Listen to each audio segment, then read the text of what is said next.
John? Sarah, one question that went unanswered today was some 359 members of the DACA program enlisted in the U.S. Army in 2016. Their tour of duty would run standard 4 years, I would assume, but their DACA status would only last 2 years. If there's no fix by Congress before March the 5th, do you know what will happen to those people? Will they become ineligible to remain in the military, or will there be special dispensation? Is that being worked out? We have confidence that Congress is going to step up and do their job. This is something that needs to be fixed legislatively, and we have confidence that they're going to do that, and we stand ready and willing to work with them in order to accomplish responsible immigration reform, and that would include DACA as certainly part of that process. There are many Republicans who believe that getting something on the Republican side is not going to be easy, that the divisions that we see between the center and the right in the Republican Party will become only deeper. What gives you confidence that this With can all actually due happen? respect, I don't think the American people elected Congress to do things that were easy. They elected them to make a government that works, to work properly, and to work for American people, and that's their job. And if they can't do it, then they need to get out of the way and let somebody else who can take on a heavy lift and get things accomplished. Major? Sarah, in the context of DACA as a piece of legislation, would the president be willing to sign only something that addresses that, or would it also need to have components of the RAISE Act? Would there need to be funding for the border wall? Or would he be willing to sign something that simply addresses DACA legislatively? The president wants to see responsible immigration reform, and he wants that to be part of it. But again, we can't take just a one-piece fix. We've got to do an overall immigration reform that's responsible and frankly that's lawful, and that's what the president wants to see Congress do. What would be the priorities for him in a comprehensive reform package? Would it be DACA and what else? And certainly to control the border, to improve vetting and immigration security, enforce our laws, and do things that protect American workers. Let me ask you a question on North Korea. In the president's mind, is it an option to simply contain a North Korea that possesses nuclear weapons? Certainly the priority of the administration is to have denuclearization of the Korean Peninsula, and it's also to protect American citizens, but certainly the priority would be that. Phil? Sarah, you're talking about a comprehensive immigration fix from Congress in a span of 6 months, and much to the president's frustration, Congress hasn't been able to really do much at all this year. What gives him confidence that they're going to be able to act on immigration? Has he spoken to any congressional leaders since making this DACA decision? He's spoken to a number of leaders, but hopefully, as you guys all know, they just came back from a 3-week vacation. I think that they should be rested and ready to take on some big challenges that America faces. Why put the fate of the lives of 800,000 Because it's Dreamers, Congress's people in job to legislate. It's not the president's job to create law. It's not. It's Congress's job to create legislation. I think that's something we all learned in 8th grade civics. I know I certainly did, and I think that every member of Congress should know that that is their duty, and we're asking them to fulfill it. It's pretty simple. I think that the American people elected them to do it. And again, if they can't, then they should get out of the way and let somebody else take their job that can actually get something done. Steve? What consideration are you giving to negotiations with North Korea over the nuclear program?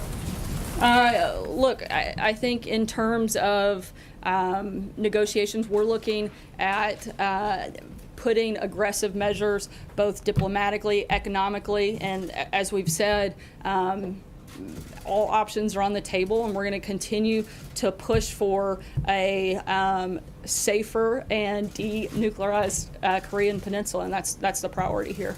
Jim? It sounds like the president is saying, and you're saying, that if we're going to allow the Dreamers to stay in this country, we want a wall. Is that accurate? I don't think that the president's been shy about the fact that he wants a wall, and certainly something that he feels is an important part of a responsible immigration reform package. Can I ask you one follow-up question? Why did the president not come out and make this announcement himself today? Why did he leave it to his attorney general? It's his decision. These kids and their lives are on the line because of what he's doing. It's Why in not large- have him come out and make this It's call? in large part a big part of the legal process. This was deemed illegal by, I think, just about every legal expert that you can find in the country, including many of Obama's own attorneys, said that this was not lawful program. Right. And therefore, it would be the Department of Justice to make a legal recommendation, and that's what they did. But the Attorney General Matthew? said, Thank you, Sarah. Would quick question, yes or no, and then a follow-up. Would the president sign a standalone DACA extension? Again, I've addressed this. The president is hoping to work with Congress on responsible immigration reform, and I laid out the priorities that the administration has on that front. And so the president's voiced and you voiced some objections to the constitutionality of DACA. Where does the president stand on the program itself? I think that in the answers that I've given is that the president has been, and I think part of the reason that this is complicated and one of the reasons he's wrestled with this back and forth in large part is because this is not an easy one. And certainly something where he wants to be able to make a decision with compassion, but at the same time, you can't allow emotion to govern. And this has to be something where the law is put in place, and it's something that he would support if Congress puts it before him. You would support it if it came with, I'm just trying to Again, get the specifics. responsible Does it immigration need reform. to We be can't just have one tweak to the immigration system. We need really big fixes and big reform in this process, and we've laid out the principles that we feel are important in that. John Decker. Thank you, Sarah. Is this a position? What? Sorry, John Decker. Thanks, Sarah. All right, I The looked down. president, as recently as February, had expressed sympathy for the DACA recipients. Today, we heard in a statement from House Speaker Paul Ryan, who said that these so-called dreamers have done nothing wrong. Was this a difficult decision for the president to take this drastic action, given what he said as recently as February? And does he agree with House Speaker Paul Ryan that these individuals, 800,000 individuals, have done nothing wrong? I think largely yes, and that's why I said it was one of the things that the president wrestled with this decision all throughout the weekend. So I kind of addressed that, so I think that's pretty clear. It was just this weekend that he wrestled with it? It wasn't leading up to it? Well, no, I mean, I think we've been clear throughout the process. There wasn't a final decision made until over the weekend because of the back and forth and the complexity of the issue and the ability to make the right decision and allow Congress to actually do their job and provide a fix instead of just stopping the program. And that was a big point for the president. Jordan? Thanks, sir. I want to drill down a little more on what you mean when you say that the president wants to act with heart and compassion with regard to these DACA recipients. Does that mean offering them a pathway to citizenship? I think it means providing a more permanent solution that's done through the legislative process, done legally and responsibly, unlike the previous administration. A permanent solution, does that mean you're like giving them legal status legislatively? Like what is the permanent solution that I think the that's president something we envisions? want to work with Congress to determine exactly what that looks like, but there has to be, something needs to be done. It's Congress's job to do that, and we want to be part of that process and make sure that there is a fix put in place and that this isn't ignored like it has been for the last 5 years. If Congress doesn't get it done by the March 5th deadline, considering the president's personal feelings about these DACA recipients, would he consider giving them additional time to get a solution passed? We'd like to have confidence that Congress will actually do their job. We're going to ask that they do that and that they allow us to work with them and be part of that process. But again, if Congress doesn't want to do the job that they were elected to do, then maybe they should get out of the way and let someone else do it. Stephen? Sir, when we heard from the Attorney General this morning, he repeatedly referred to DACA recipients as illegal aliens, and at one point he intimated that hundreds of thousands of Americans did not get jobs that were taken by DACA recipients. Does the president share that view? I think that it's a known fact that there are over 4 million unemployed Americans in the same age group as those that are DACA recipients, that over 950,000 of those are African American in the same age group, over 870,000 unemployed Hispanics in the same age group. Those are large groups of people that are unemployed that could possibly have those jobs. But again, we're looking for fixes. We're not looking for complaints, but we're looking for solutions, and that's our focus moving forward. Reconcile those statistics with the idea that hundreds of thousands of people, if the president gets what he wants, would achieve legal status. How do you reconcile those two competing interests? Well, I think one of the first things is the president is looking to create a whole lot more jobs in America so that it addresses both problems. There's a reason he's focused largely since day one of taking office in creating a better market for businesses to create jobs, to hire more people, higher wages. He's gotten rid of over 800 regulations that have helped do just that. 1.2 million jobs have been created since he came into office, and every single day we're looking for more ways to grow that number. And so we're doing our part to address and create an environment that allows people to have more jobs, and we're going to continue doing that. Kristen.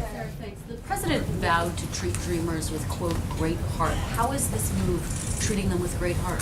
I think by allowing an orderly process to take place. You know, there's a lot of people that I've seen attacking the president for not showing the level of compassion that they feel like he should.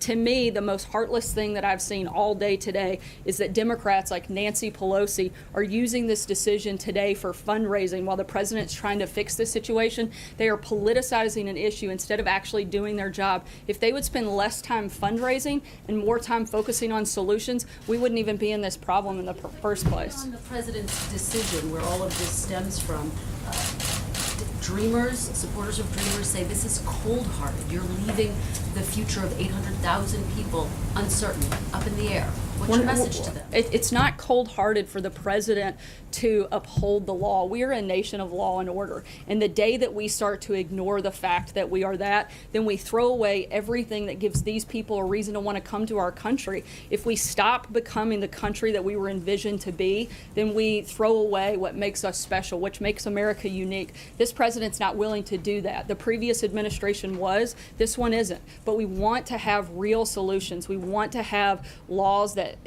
address these problems, but it's Congress's job to legislate, not the president's. And we actually want to uphold the Constitution, and I think people across this country should be celebrating the fact that they have a president that is standing up and upholding the Constitution as he was elected to do.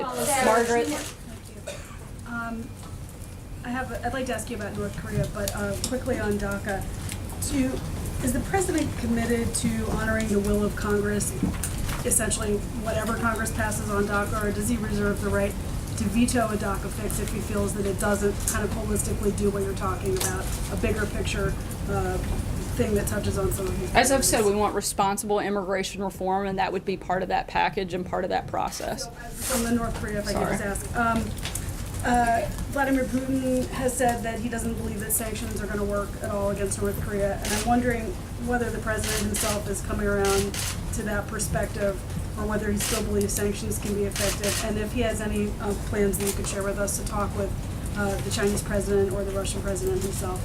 Look, we've been clear about what our priorities are, that now is not the time for us to spend a lot of time focused on talking with North Korea, but putting all measures of pressure that we can, and we're going to continue through that process. We've also said that everybody, including Russia, including China, need to do more to address the threat. This is a global threat, and everybody needs to take part in putting pressure on North Korea. And as we've said many times before, both Secretary Mattis and the President, that all options are on the table, and we're going to continue to keep them on the table until we get the results that we're looking for.